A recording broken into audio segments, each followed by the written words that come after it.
Hey everybody, my name is Meisterbloo and welcome back to Higurashi no Nakuho ni Chapter 1, Onikakushi. I just went off and did a couple of stretches and whatnot because my back hurts, because that's apparently a thing in my family. Males have bad backs or whatnot, and I work in the theater and I do a lot of stagehand stuff, so I end up just throwing my back out quite a bit. So, I have a little bit of problems there. All good now though, so I'm going to continue on with some Higurashi. Hold on, my charger. My charger. Ah. Are you doing good? You doing good, phone? You doing good? You're good. Okay, you're good, right? Hopefully you're good, because I don't want this to, like, go badly. I already had one mess up this recording session, so I don't want to go anymore. Okay? Thanks. And because I haven't even finished it yet, but I should say it now. I apologize that 2 parts ago, part 24, no, 25, part 25, gonna have some poor audio because something happened with my mic and it didn't pick up while I was recording and it didn't notify me this until after I did the episode. So that's just dandy. But yeah, onward. Staring listlessly at the exchange between my parents, my mind wandered off to the same thought process as I had. Oh God, not this. To the same thought processes I had going all day long. Friends close to me. No, they used to be friends, but I could no longer trust them. Right now, I was greatly lacking in allies. People I trusted, people I could depend on when push came to shove, they were something I just didn't have. Having just one ally would have been incredibly reassuring in the currently hopeless situation I was in. I put down my chopsticks and looked over at my parents, who were still talking about work. The first course of action that came to mind was to tell my parents everything. Currently, there wasn't a single person from Hinamizawa I could trust 100%, and that means the only people I could trust were my parents. But if I told them everything that happened up until now, would they understand? Rena, for example. That neighborly Rena, who was so diligent in looking after me, came to get me every day and sometimes brought over a share of what she had made. How could I explain that she wanted to kill me? No matter how I explained it, it would probably be difficult for anybody to comprehend. My somewhat eccentric dad wouldn't understand, and my high-strung mom would probably drag me off to a psychiatrist in the blink of an eye. Sadly, that was the amount of trust that existed in our relationship. Even if they did come to understand, what could they possibly do? Unless they could uncover the truth, they wouldn't be able to protect me. No, by informing them of those unnecessary things, I'd be putting my parents in danger as well. Considering that the victims in the past incidents were often married couples, I couldn't even joke about it. For the entire Maibara family to have an accident or to just vanish into thin air, it was easily possible in Hinamizawa. What was important here was that knowing something unnecessary put you in danger. The most unsettling question was, how did they know that I knew? As long as they didn't know, my parents might not fall victim. That was one way to think about it, I guess. At least, it was like that in my case. After I found out, things started to become odd. In other words, it meant the following. As long as my parents didn't know anything, nothing would happen to them. As long as my parents were here, this house would be a safe haven for them. I knew these were just assumptions based on conjecture on the top of conjecture. Wanting this house to be a safe haven, that was the pinnacle of my weak-willed method of thinking. I had to concede that it was not completely safe. It was only safer than the outside. I knew that I couldn't rely on my parents. No, I couldn't risk getting my parents involved.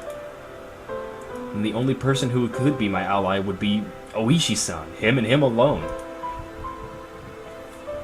Ugh. He was the only person who understood the situation I was in. He didn't care so much about my safety, but he was without a doubt passionate about solving this case. It was a bit frustrating. Oishi-san was basically the whole reason I was in this mess. Now to get out of it, I had to rely on him. Meaning, it was all going according to his devices. It was just my job to look appetizing while bobbing in the waves as bait. Then, when the fish started gathering around, Oishi-san would pull up the big haul. It was slightly infuriating, but even I thought that was the best course of action. So then, what should I do? Patience was the first rule of fishing. Just keep waiting until the fish actually bites. But I wasn't simply bait. There were lots of ways for me to struggle before being devoured. When they struck, I needed to somehow dodge just enough to tag out to Oishi-san. No question, it was going to be hard. The timing to bring Oishi-san in would be difficult. He was in the city, not Hinamizawa. So if I phoned him in the moment of need, it would take him about 30 minutes to reach me. So I needed to run away for about 30 minutes. For example, if we set up a rendezvous and for dire situations or something, I'd just have to hide out there until Oishi-san arrived. Okay, I can almost see it now.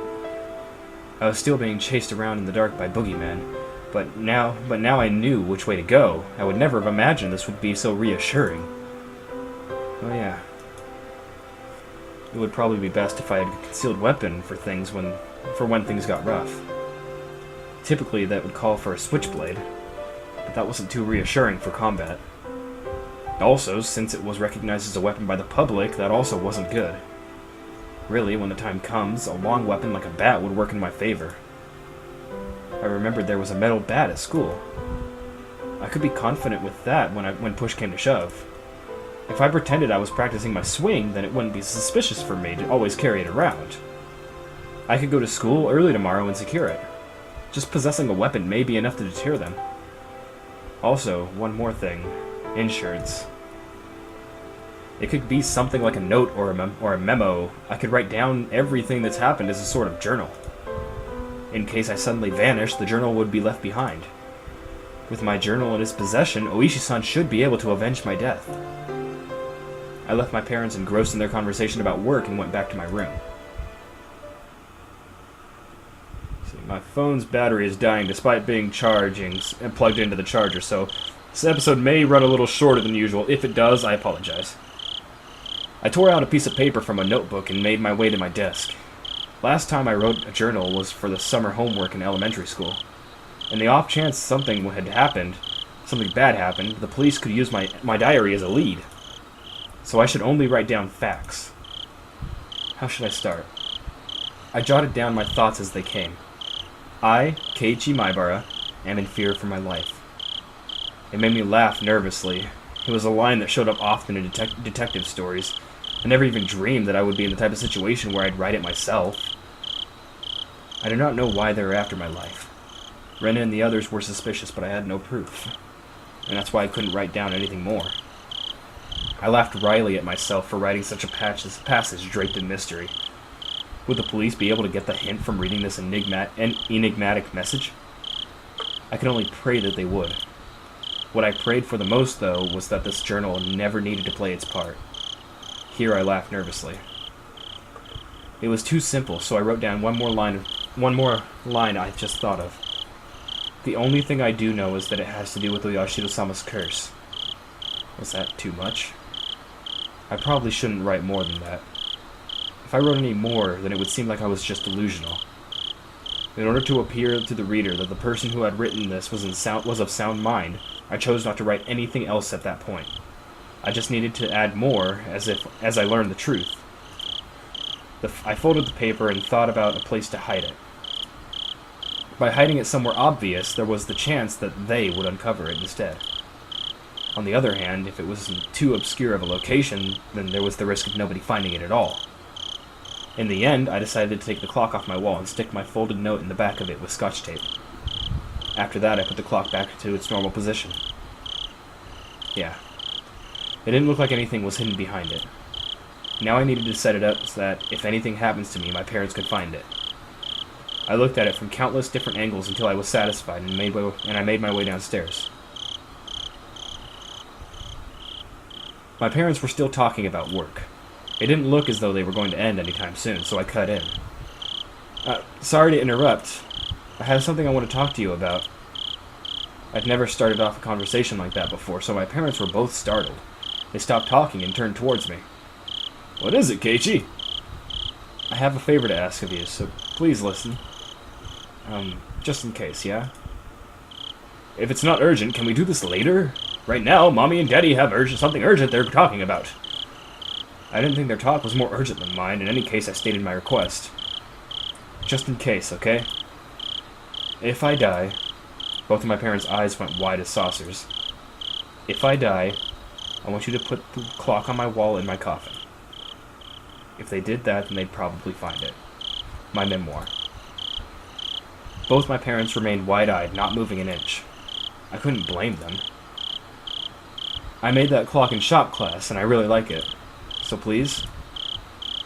What's the matter, Keiichi? Did something happen? Mom was finally able to ask me with a questioning gaze.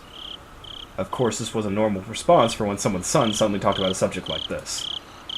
I felt bad about making them worry, but right now I just wanted them to think about the clock in my room. With the awkward mood leaving the room in silence, I decided to go back up to my room. I want to get to school early tomorrow, so I'm going to bed. Good night.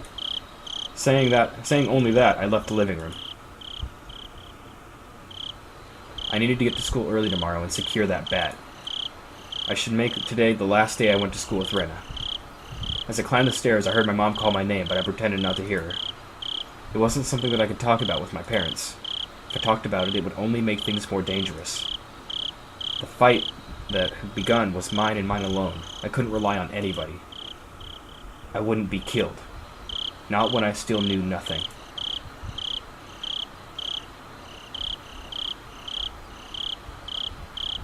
Hey! End of the chapter. And perfect timing, because I'm going to have to cut this video. It's only about 11-ish minutes long. I apologize for that.